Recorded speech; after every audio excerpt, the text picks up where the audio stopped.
masuk ke desa gaib dan kehilangan teman di Gunung Salak. Wah, asli ini serem banget cuy. Yang suka cerita horor sini kumpul, yang penakut mendingan skip aja. Jadi, lagi-lagi gue itu menemukan cerita yang bener-bener serem di Kaskus SFTH. Cerita kali ini itu dialami oleh seorang wanita bernama Kiki. Dia ini adalah karyawan swasta di Jakarta. Dari kelas 2 SMA, Kiki itu udah punya sahabat namanya Bayu. Nah, Bayu ini itu adalah seorang pecinta alam. Di antara kesibukan kantor yang bikin stres, akhirnya Kiki sama Bayu itu memutuskan buat naik Gunung Salak. Mereka naik Gunung Salak itu bertiga. Jadi Kiki, Bayu, dan satu orang lagi namanya Ismail. Singkat cerita, hari pendakian pun tiba. Mereka memutuskan buat lewat jalur yang bisa dibilang paling cepat, tapi medannya lumayan berat. Setelah registrasi, mereka pun jalan nih menuju gerbang rimba. Dan di situ mereka foto-foto dulu, ganti-gantian tuh. Ismail dulu, terus Bayu, dan terakhir itu si Kiki. Nah, tapi ketika Kiki yang ngefoto, kok itu dia selalu hasilnya ngeblur. Sampai akhirnya Kiki itu mikir, jangan-jangan kayaknya ada sesuatu nih. Tapi di situ Kiki coba mengalihkan pikiran negatifnya, takutnya ada apa-apa. Udah tuh, singkat cerita mereka pun mulai pendakian. Tapi nggak lama setelah mereka mulai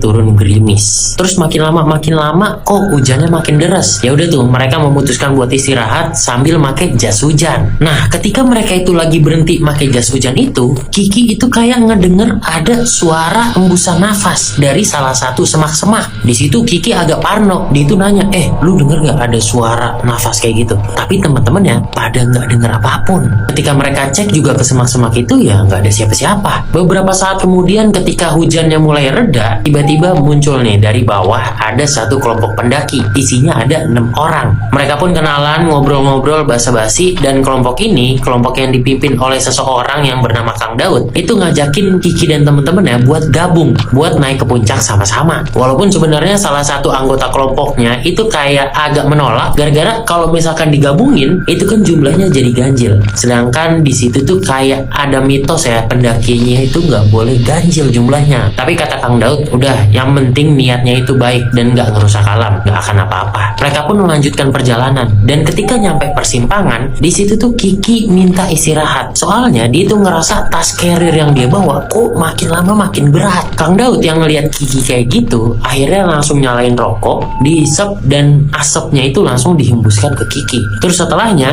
dia itu ngambil botol air, dibaca-bacain gitu di komat kamit, dan Kiki ini disuruh minum. Nah, di situ Kiki minum, dan setelah minum Kiki nanya, Kang, ada yang ngikutin ya? Nah, kata Kang Daud, udah nggak usah dibahas, nanti aja kalau udah di bawah. Di situ tuh Kiki makin parno, berarti kan beneran ada yang ngikutin nih. Udah tuh, setelah kejadian itu mereka melanjutkan perjalanan, tapi tiba-tiba hujan deras turun lagi. Mereka pun memutuskan buat bangun tenda tuh di salah satu lokasi. Yang saat itu Kiki nggak tahu lah itu di mana lokasinya. Setelah tenda berdiri, Bayu bilang ke yang lain dia itu pengen ngambil di mata air yang sempat mereka lewatin. Nah, di situ Kiki nemenin Bayu. Akhirnya mereka berdua tuh turun ke bawah ke mata air.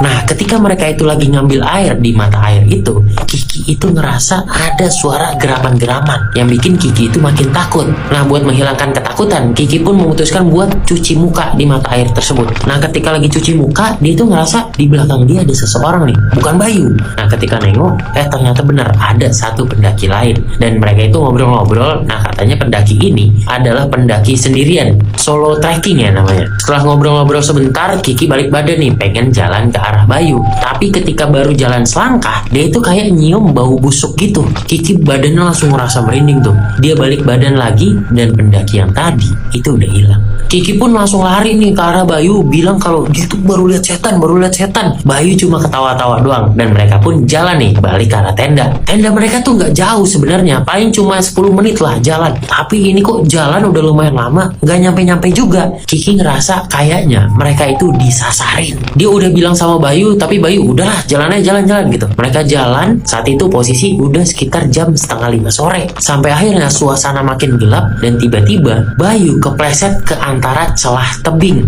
Untungnya di situ Bayu berhasil megang sama akar pohon. Tentu Kiki yang ngelihat temennya pengen jatuh langsung bantuin dong. Nah, tapi ketika ngangkat Bayu, tiba-tiba dia ikut jatuh. Entah berapa lama Kiki ini pingsan, tapi pokoknya begitu bangun dia itu disadarin sama Bayu yang udah ada di depannya dia. Di situ Kiki ngerasa kakinya lumayan sakit, agak kebas karena ternyata kaki kanannya juga luka-luka dan ada yang terkilir. Mereka melihat ke atas juga jalur lumayan jauh, nggak bisa manjat, dan mereka pun memutuskan buat jalan nyari jalur ataupun nyari desa gitu atau perkampungan. Mereka jalan sampai akhirnya mereka menemukan satu gubuk di tengah hutan. Di situ Kiki ini ngerasa, kayaknya jangan ke situ deh, jangan ke situ. Tapi di sisi lain Bayu bilang, udahlah ayo kita minta tolong ke situ, kali aja bisa dibantuin, mungkin ada orangnya. Soalnya gue nyium bau pisang goreng nih. Sedangkan Kiki di situ nggak nyium bau pisang goreng sama sekali. Mereka tetap jalan ke gubuk itu dan ternyata bener nih, ada seorang perempuan lagi membelakangi mereka, lagi masak pisang goreng. Mereka tahu soalnya si Bayu ini nanya, teh ada pisang goreng? Terus kata tetehnya sambil tetap membelakangi mereka juga bilang, iya nih lagi saya masak, tunggu sebentar ya. Terus ketika mereka lagi nunggu pisang goreng, si Kiki ini kebelet pengen pipis. Dia pun akhirnya menuju ke belakang gubuk yang katanya emang kamar mandinya di situ. Ya udah, dia pun masuk ke situ sendirian pipis. Tapi ketika lagi pipis, dia itu tuh pintunya digedor-gedor. Terus si Kiki ini bilang, bentar ada orang. Tapi ini gedoran di luarnya tetap aja makin kencang. Kiki buru-buru menyelesaikan dan ketika dibuka itu gelap, nggak ada orang sama sekali. Terus anjir merinding gua. Kiki pun buru-buru balik ke gubuk dan di situ dia ngelihat kalau Bayu lagi makanin pisang goreng. Si teteh yang tadi masih membelakangi mereka, masih masak tuh. Nah di situ si Kiki ini nanya, teh tadi ada yang gedor-gedor pintu kamar mandi, siapa teh? Tetehnya ini bilang, oh itu penghuni sini juga, tapi dia nggak suka tuh sama AA. Bayu yang ngedenger itu langsung bilang, nggak suka sama saya. Nggak suka kenapa? Itu nggak suka sama yang di leher AA. Nah di lehernya si Bayu itu make jimat, dan teteh itu ngomongnya dengan suara yang udah berubah makin menakutkan. Terus cara tiba-tiba tetehnya ini kepalanya itu muter 180 derajat. Badannya tetap membelakangi mereka. Dan di situ yang lebih seremnya lagi adalah muka tetehnya rata semua. Dengan ketakutan Kiki langsung ngajak Bayu kabur. Walaupun kakinya sakit tetap ditarik tuh Bayu sampai udah lumayan jauh. Dia pun capek, dia pun berhenti itu di situ. Tapi di situ Bayu ini malah ngomong, Ki, kita tinggal di sini aja yuk. Lihat tuh, di sini tuh gelap, dingin, rame. Kayak orang-orang itu tuh. Orang-orang itu pengen tuh tinggal di sini kayak gua, Ki. Bayu ngomong kayak gitu sambil senyum-senyum dan sambil nunjuk-nunjuk ke pepohonan. Bayu kesurupan. Kiki yang ketakutan itu pun mundur menjauhi Bayu dan dia pun di situ ngeliat ada penampakan. Di kanannya Bayu itu berdiri si teteh muka rata tadi, sedangkan di kirinya itu adalah pendaki yang tadi ketemu di mata air.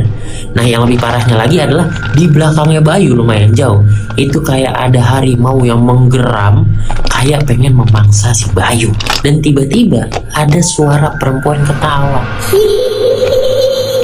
Ada satu sosok kuntilanak duduk di atas pohon sambil goyang-goyangin kaki. Kiki pun di situ lemes banget. Dia itu baca-baca doa karena benar-benar ketakutan. Nah ketika lagi baca-baca doa ini, Kiki itu mulai ngedenger ada suara Kang Daud manggil-manggil dia. Ketika Kiki lihat, ternyata beneran tuh ada siluet Kang Daud tapi lumayan jauh.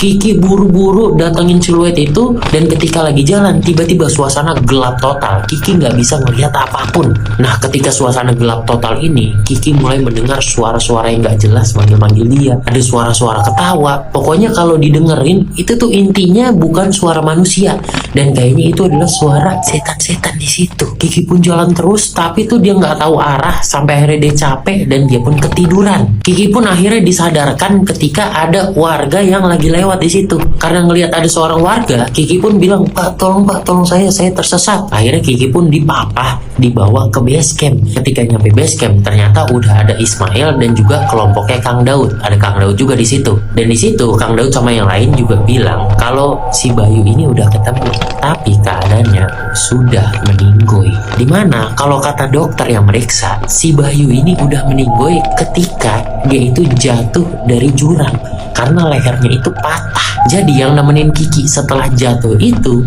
bukan Bayu. Anjir merinding gua. Dan Kiki itu bisa selamat karena dia itu nggak makan pisang goreng yang disediain. Kalau dia makan, dia nggak bakal bisa balik. Dan Kang Daud itu katanya bersemedi dan berhasil masuk ke dimensi makhluk-makhluk halus ini, ke desa gaib itu. Makanya ada siluet Kang Daud yang manggil-manggil Kiki, yaitu Kang Daud beneran. Semenjak saat itu Kiki itu trauma dan katanya itu adalah pendakian pertama dan terakhir ke Gunung Salak. Bah, bener-bener serem banget ya ceritanya.